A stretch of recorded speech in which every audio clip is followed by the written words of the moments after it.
Welcome to Globefolio. So this is one of my special videos where I talk about what you should expect in the coming year and how you should approach the market. So today we're going to be looking at my top picks. What are the top stocks to buy in 2023? So if you recall, I did a similar video on I think in 2022 on 2021, that was around I was in October, November or thereabout. And interestingly, majority of the stocks did deliver.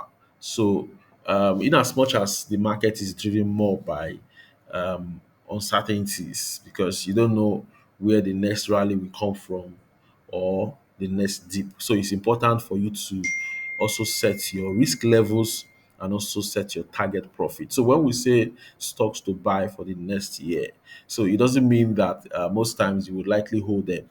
Like that of this year, I intend to hold them from January to December, but because of certain events that started unfolding, I had to sell off to take advantage of the existing profits and then find a way to channel the money elsewhere, probably in fixed income portfolio, knowing fully well that stock market is going to be beaten down extremely well due to higher interest rates. So that's this just a review of what happened. One of the highlights of my peak in 2021 is Guinness. I think I did Guinness did extremely well. How Guinness moved from an average of 30 something naira, 40 naira to reach a high of 9900 naira. In short, you can go through the video, look at the check the link. You would see that's the link below. You will see um, um, what I discussed and how I was able to pick some of the stocks. So I don't want to take our time on my previous analysis. So if you want to watch that video, just click the link in the description. I added it here. You can go there and then watch a replay.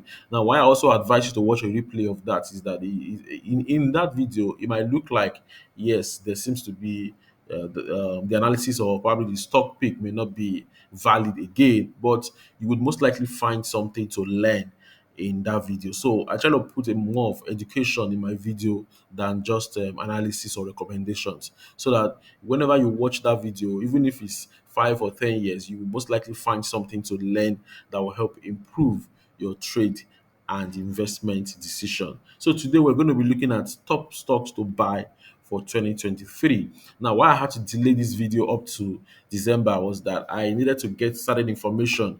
I needed to get accurate data. I needed to ensure that I'm actually whatever recommendations I'm actually going to share with members of my community will be based on informed decisions. So I don't want to post a video and then tomorrow there's a news that my probably turn make that video invalid or some of my analysis invalid. So that's why I had to wait a little bit to get data together. But I've gotten the most important information I need to get, which is the fact that we needed to know what the US Fed plan is next year and how that will play out in the US market and also affect other markets. You might probably ask, how is this important? I thought we were looking at the Nigerian stock market. So I think that's a good question, and we're going to start the video from that part. So before I share the stocks to buy, I think it's important for you to understand this. The year 2023 will most likely be driven more by intermarket analysis and no longer an isolation. So, what I mean by that is that even if you trade the Nigerian stock market and you are limited to Nigerian stock market, you cannot, you may not succeed in that market if you do not understand other markets and how they are correlated. It's important. Intermarket analysis is so important that before there is a move in one market, you will most likely spot the sign in another market. So when you look at how markets are connected, I'm going to share that with you. When you look at how markets are connected, you most likely want to play or get other market involved, other financial market involved in your analysis, and then come up with a better or an informed trade decision. So even if we trade Nigerian stock, we need to look at how Nigerian stock is affected by whatever is happening in the global market. So I don't invest in US market, for instance. Does that mean that I'm not going to be paying attention to US market? No, you are still going to be looking at what happens. In short, the center of all financial market actually starts from the US. So if you know what is happening in the US, you will most likely predict or able to see how your market will react to that event. So how do we look at intermarket analysis? The first thing, the first major driver of global financial market has always been interest rates. The world is trying to fight rising prices. Central banks of different economies have been looking at how to tame inflation. So here we're looking at inflation. We're looking at inflation and interest rates. So, like for instance, the US has a target of 2%. So the reason has been increasing interest rates is because the Fed is trying to push down inflation to at least, at most, sorry, 2%, and then they had to resort to rate hike. We've seen successive rate hike this year from March, first quarter, second quarter, third quarter, and then we're looking at the next rate hike coming in on 14th of December this year. 14th of December, that's this month, I mean. Now, one interesting thing that is going to drive the market in 2023, which I think you should pay attention to, is the fact that the US Fed has actually looked at slowing down rate hike, meaning that the aggressive rate hike might be coming to an end. So I just listening to um, Powell and then some of his comments and read analysis on what they intend to do in next year. And then I noticed one thing, I think it's actually very obvious. A lot of analysts are now saying that, oh, the US government feels that they've increased the rate so high that it's time for them to slow down. So the normal rate that we've been seeing is 75 basis points. So if you're going to slow down, we are actually expecting something between around 50 basis points, which is good for the market, because aggressive rate hike has actually affected the market to an extent where both the stock, cryptocurrencies, everything is actually going down. So how does it affect Nigerian market? So this is exactly what I'm going to explain right now. So look at how the US Fed decision is affecting the Nigerian market. Now, when US increases interest rate, and I think with this explanation, you're also going to understand intermarket analysis and how they affect each other and how you should see the correlation between Nigerian market and also the global financial market. So when US increases interest rates, what happened? Now, from this perspective, it makes bond extremely attractive, meaning that the next bond that will be issued will be attractive. Why? Because the rate issued on that, the rate hike will probably make the coupon rate to also go up. So most investors that are actually buying or that owns current bond or existing bond, we want to sell off their bond. They want to sell off their bond. When they sell off their bond, what happens? The price of bonds begins to go down and then bond yield starts going up. After this video, I'm going to upload a video on um, how to understand bond and how bond affect the overall financial market. I already have a video on that. So when you look at the description below, you should also click the link to read to watch that video. It's a fresh video. I've not uploaded it at all. So when you finish watching this video, just click the link. It will take you to that video automatically. So that way, in that video, I explain everything you need to know about bond and how it's important that you understand the bond market as a leading indicator of global financial market. So when they increase interest rates, investors start dumping their existing bond. So that's what happened. So investors will dump their existing bond. So when they dump their existing bond, what happened? It will affect the bond price and bond yield. So bond price will go down because people are selling and then bond yield start increasing. So when you look at the bond yield this year, you will see that bond yield has actually moved to reach a high of almost 3.9 to 4%. Almost 3.9 to 4%. Why? Because of the expectation that rate is going to increase. Now, as rate continues to go up, the US government investors begins to react again. So, and as bond yield continues to increase, it makes the fixed income market a lot more attractive. And if fixed income market is more attractive, what happens? The stock market suffers. So an increase in interest rates is very bearish for stock because investors tend to move their money away from risky assets into fixed income market. So this is also what is happening in Nigerian market too. where you see investors react to the central bank increase in interest rates.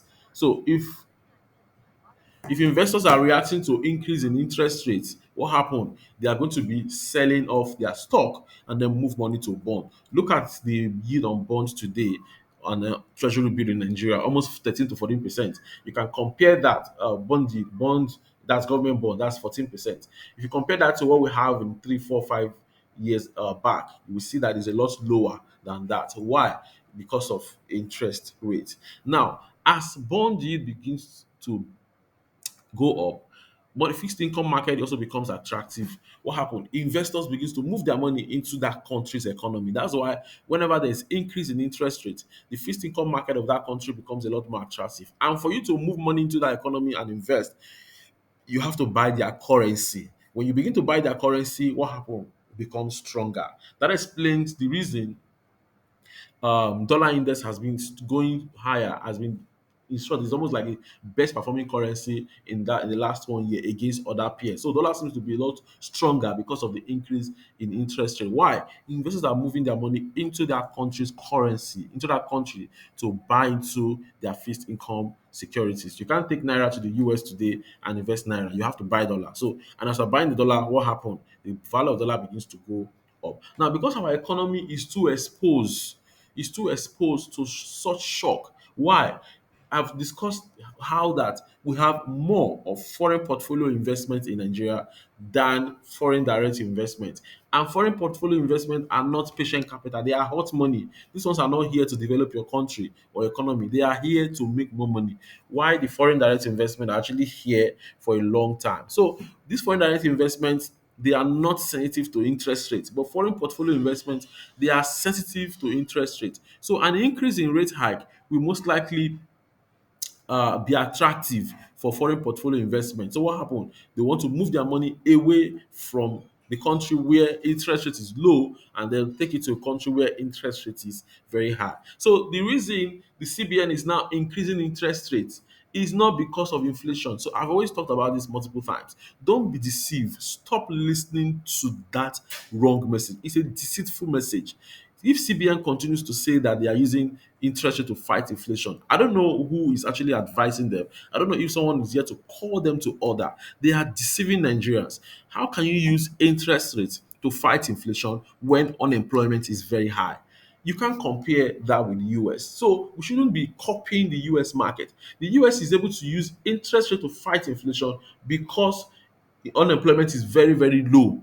So in a country where unemployment is very high, how can you use interest rate to fight inflation? You are even killing the economy because higher interest rates is going to lead to increase in cost of borrowing. SMEs that are still struggling to survive, SMEs that are still depending on loan, you are now increasing interest rates. That means the cost of accessing capital is a lot more difficult. If companies are finding it difficult to access capital, how do you think they are going to employ? So when CBN is telling you that they are using interest rates to fight inflation, they are deceiving themselves. In short, I think they need to be called to order to stop lying.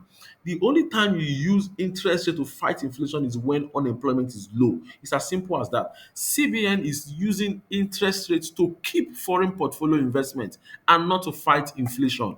When you increase your interest rates, you make your money market attractive. So if I want to pull my money out of that economy into another country, what happen? I will decide to keep it because now you are offering to give me better rates than what you give me before. It's as simple as that. So CBN is not using interest rates to fight inflation. Let me even prove it again. What is this inflation? What is even the cause of inflation in Nigeria? This inflation is caused by multiple factors, not just one factor.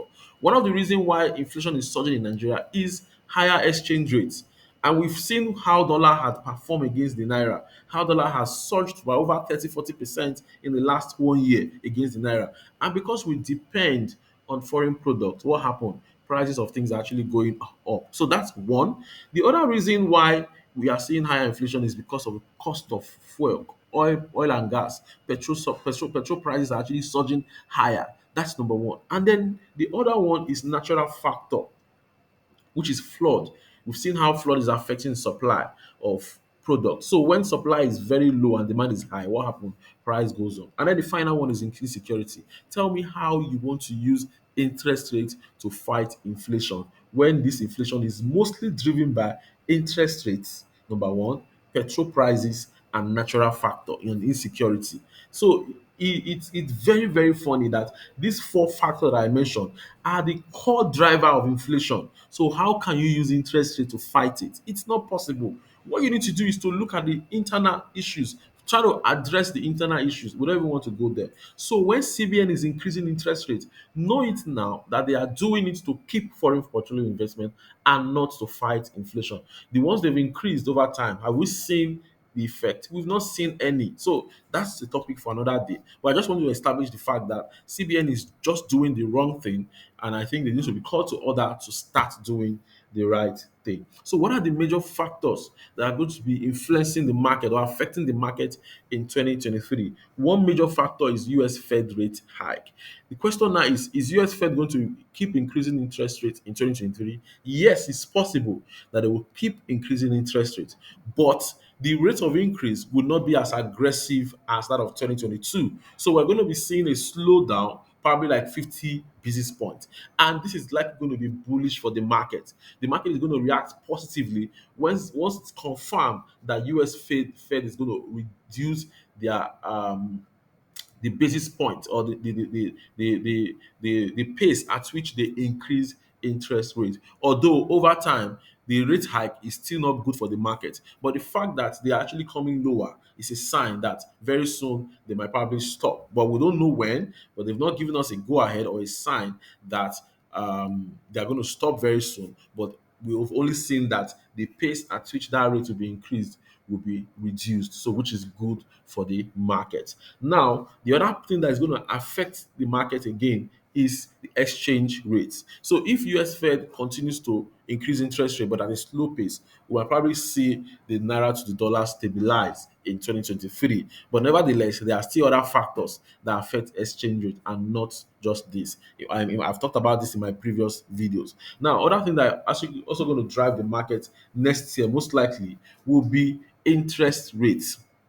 Interest rate is one of the things that's going to drive the market. CBN interest rates. If CBN continues to increase the interest rate in Nigeria, it would most likely hurt the market. So I'll probably advise that you put your money in fixed income market, just like I've told them in my community for close to 2 3 months now. I've not recommended any stock in my community. Why? Because the overall market is bearish. So rather, I ask them to keep their money in the fixed income market. It's better you keep your money in a risk-free market where you know your capital is reserved, even though you're going to earn smaller return, than put your money in equities where you know it's highly risky. And you can see the performance of the market from that time. The market has not been doing well. So if you look at the chart right here, you see how the market had pulled back from May, since May, after touching a high of over 53,000 basis points. And then you can see how the market pulled back to this region. So this region is considered a very important key level. Why did I say so? If you drill down to the monthly chart, you will see that the market most times have found resistance. This was previous resistance in 2014. This was resistance in 2017. Same region in 2021. We had this minor pullback and then the market did break out of that region. Right now, you can see how the market found support right on this same level that has been drawn. So you can see here, and this month so far, the market is up by 8.72%.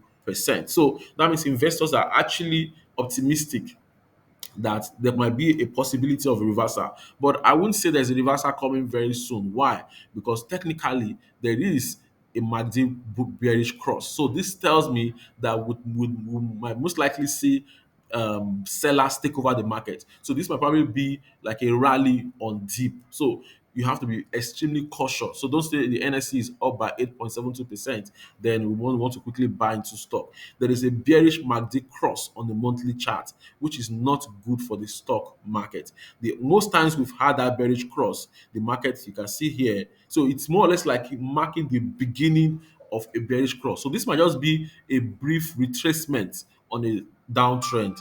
And once the market breaks this level, then what are we going to see? We'll most likely see a huge dip to 23,800 basis points, which has acted as support from 2016, that right from when TradingView started tracking the market up to the current day. You can see after that support in 2016, same thing in 2020 before we had a huge rally, and then right now we're expecting the same to happen. So right now we are seeing a bearish cross on MACD, which is a sign that the market may go down. That's one.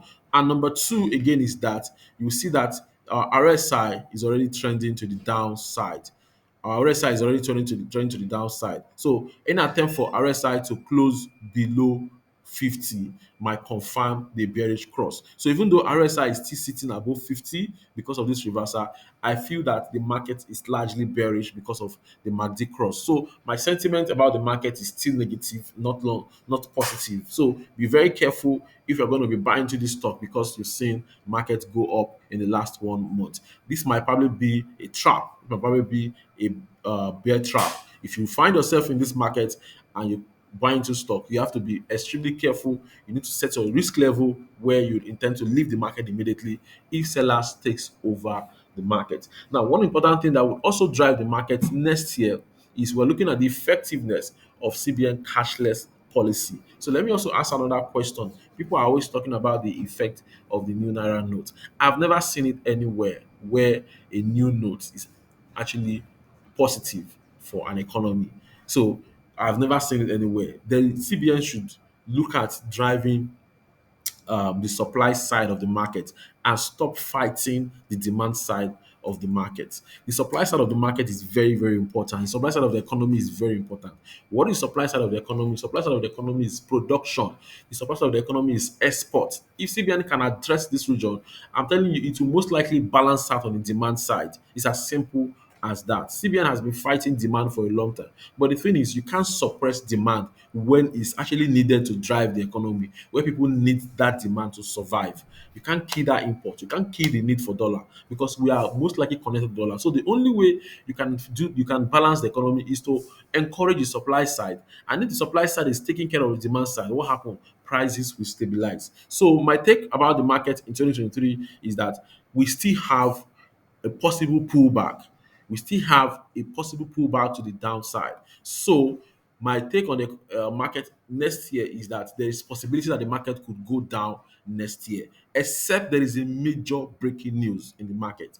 Right now, we have a bearish cross. A bearish cross on MACD, especially on the monthly chart, has always been a very strong signal. It may not happen immediately, but when you look at it in the course of 1 year, it's bearish for the market. So I don't know how the market would most likely take a U-turn on this part, but if it happens, very good. Probably for political reasons, probably for new policy and all that.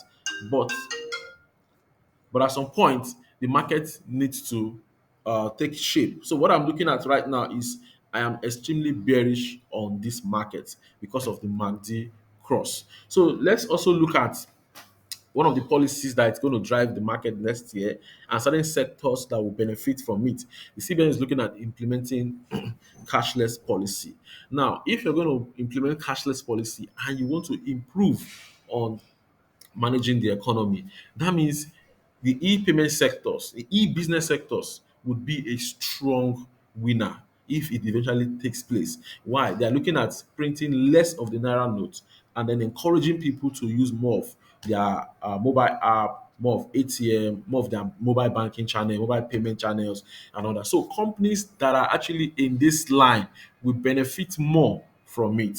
So companies that are in this line of business will benefit more from it. So my one of my top picks in this sector is what? E-transact. So E-transact. So I think you need to look at E-transact very well in 2023. I'm anticipating a very good and impressive return from this company. E-transact is up by 9.3% this year. Last month, E-transact delivered 28%. Now we can see something impressive about E-transact. Notice how this company is staging impressive recovery after touching a low of 1.85. Right now, E-Transact is selling for 3.5. You can see the interesting recovery on E-Transact. So with E-Transact, with investors positive about this company's performance, I think 2023 would likely be a good year for E-Transact. So if we look at the previous high of E-Transact, the previous high of E-Transact on my chart is around, let me put something here, it's around, okay, this is it. Sorry, I had to put multiple horizontal line.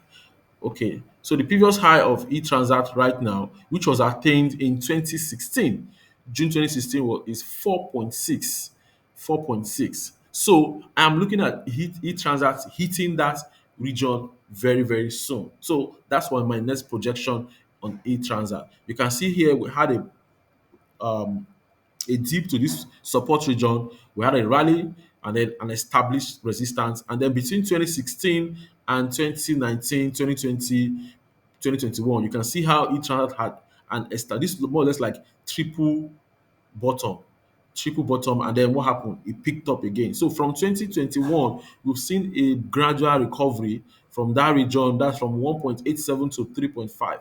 That's almost like 100%, getting close to 90 to 100% return.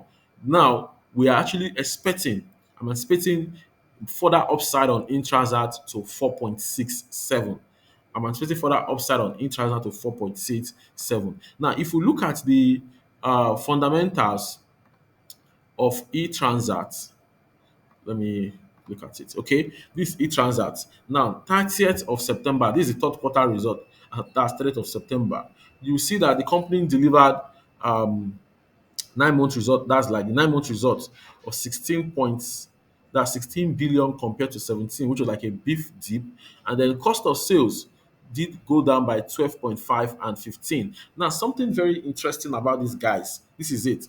How that the company is able to cut down on costs from 5.4 in 2021 to 2.9 in 2022 is actually very striking to me, because this is the same period where companies are battling increase in prices. This is the same period companies are battling increase in cost of input. So if Intransact is able to devise a cost management strategy or a cost minimization strategy that is able to push down its cost by more than 50 or 60%, then there is something very interesting about the company. There's something they are doing that is actually very good. Now, this is an e-company, is an e-payment company. This is a company that has multiple e-payment channels, that works with most Nigerian banks to ensure that they're able to facilitate e-transactions, whether during business hour or off business hour. If you look at most of the mobile apps you use, there are certain functionalities in that app that are powered by e-transact. And e-transact also has other products like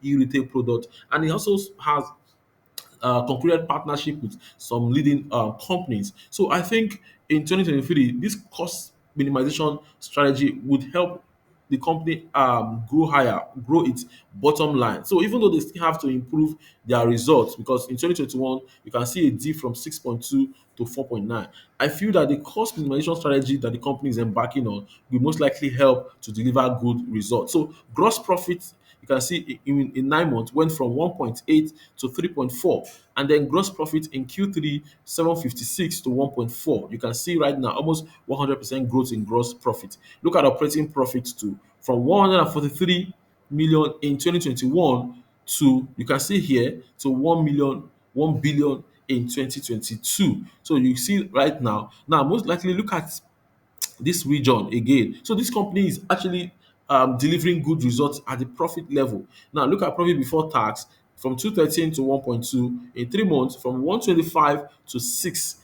Can you see here? And at the end of the day, the bottom line, profit after tax from 145 to 817, and then 87 to 409. So I think eTransact is doing a lot of restructuring in-house to help cushion cost and then position the company to take advantage of cashless policy. Note, cashless policy is the key driver for this stock next year. So I think with that, we should expect this company to continue to rally higher. At least my first target is 4.6. If this company reach 4.6, and then we might see a brief pullback and then breakouts. Now, if this company continues to deliver on its impressive results in 2023, I'm expecting a huge breakout above 4.6 to 5 naira. But for now, my target on each transact is 4.6 in 2023. So between 3.5 to 4.6, we have 1.1. So 1.1 divided by 3.5, that's like 31% growth. So I'm anticipating 31% growth on this stock. So let me put here 31% upside. So 31% of upside is expected on E-Transact stock. One of the major reasons is number one, cost minimization strategy, number one. And number two, the emergence or the full implementation of cashless policy will most likely support these guys in 2023. Then the next stock that I'm also recommending is PZ. PZ. PZ. Now look at PZ stock right now. There is one thing I want you to understand.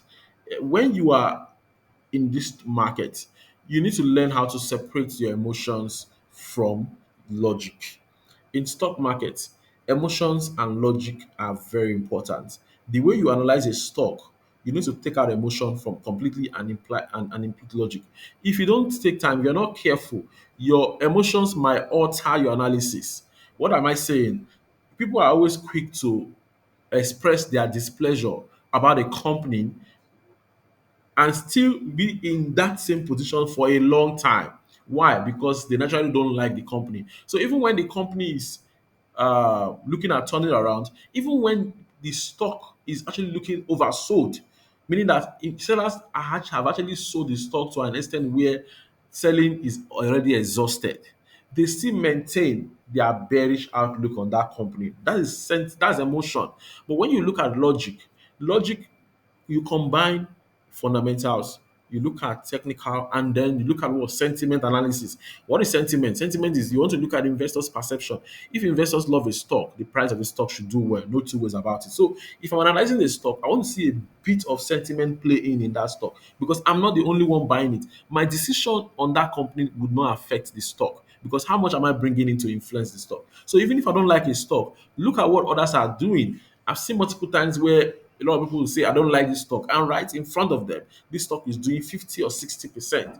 And they are still maintaining it. And they even refuse to accept it. Very funny. A perfect example is Owando. There was a time I talked about Owando. A lot of people kicked against this Owando, but right in their eyes, Owando moved from 2 naira to almost 5 naira. And they are still saying they don't like it. Why? Because they fail to differentiate between investing and trading. Investing and trading are two different things entirely in the market. When you are buying a stock, always ask yourself this question: am I buying to invest or am I buying to trade? If you're buying to invest, that's where you do more of fundamental analysis and less of technical analysis. But if you're trading, you do more of technical and what? Fundamental. When you're trading, you are only trading to take advantage of demand and supply. So fundamentals is just small part of it. But when you're investing to hold for a long time. You're looking at a stock that will survive multiple uncertainties, multiple events in the future. So that means you need to punch in your calculator, you need to do a lot of analysis and then come up with an estimate, a fair value, look even to the extent of studying who the managers are. But in trading, all those things are not necessary.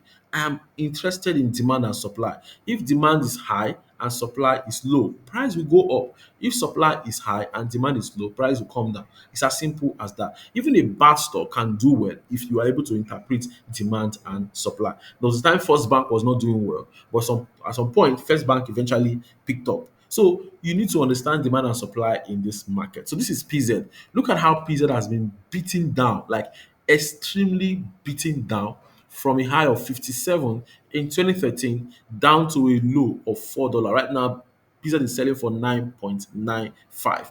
This month, PZ is up by 8.15%. Notice how PZ, let me just share the technical analysis right I'm seeing right here. You can see the huge dip to this support right here.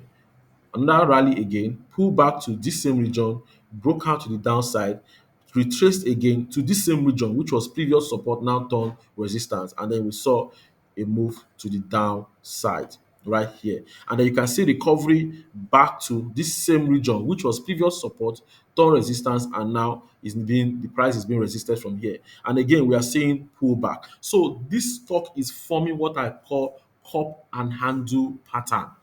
Cup and handle pattern. Cup and handle pattern is a bullish setup. Let me explain how it works. If you Google cup and handle pattern, you will most likely find a lot of definitions. So after this video, try and go to Google and type cup and handle pattern in stock trading. Now, this is the cup.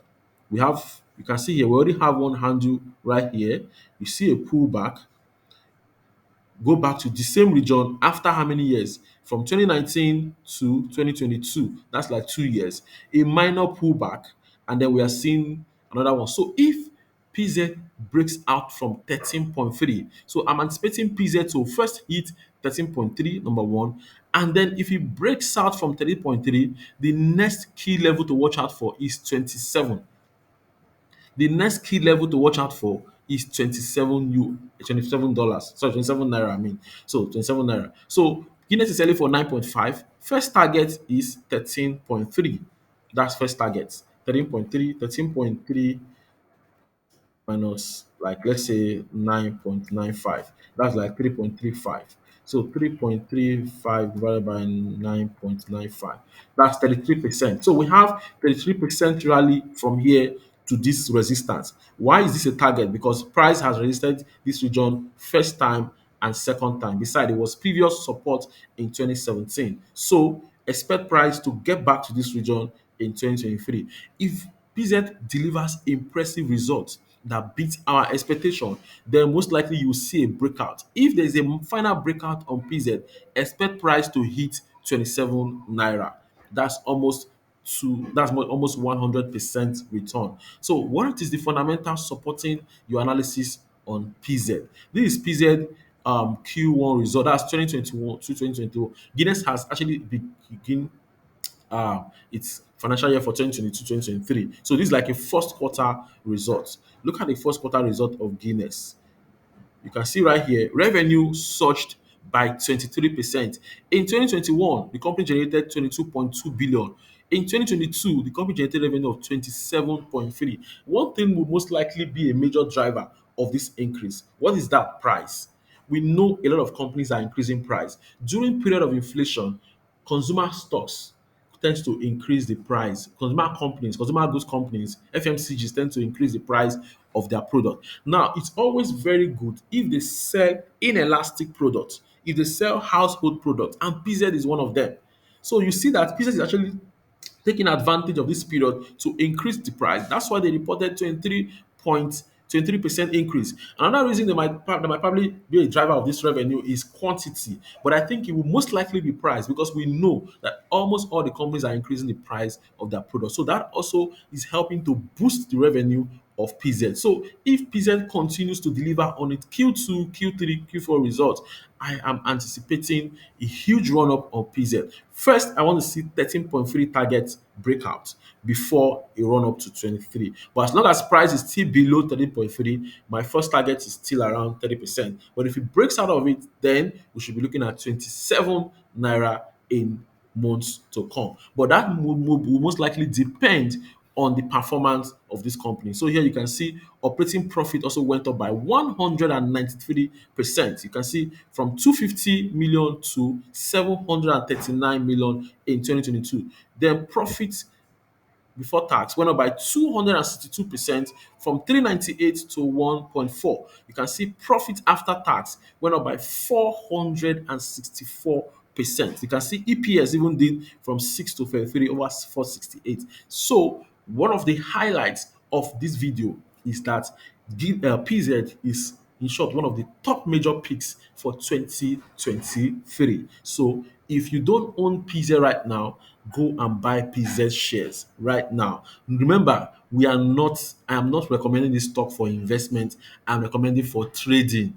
So what am I recommending for trading? PZ. The second one is what? E-transact. These are stocks that I am buying for 2023. Now I have other stocks. I have three other stocks to mention, but it's fair for me to make this stock available to people in my private community. So I had to give out these two for free for you to see how I analyze stock. If you want to get the rest of our stocks, join our community where I'll share the rest of these other stocks with you. And I'm also going to be mentioning my top dividend stocks to buy in 2023. So this is like a giveaway for you as a subscriber on my YouTube channel. So if this is the first time you are actually watching this video, kindly hit the subscription button and turn on the notification bell so that whenever I drop a video, you always get an update. So if you also have a question, feel free to drop a question on the comment section. Please, if you want to reach out to me, kindly send a mail to the email address in the description below. If you send an email to another person, please, you have to be very careful because there are so many scammers out there. So this is just my own way of um, giving you what my expectations are in 2023. So I look forward to giving you another analysis or updates on this channel as we move on. But if there's any change, you most likely get an update from me. So that's all for now.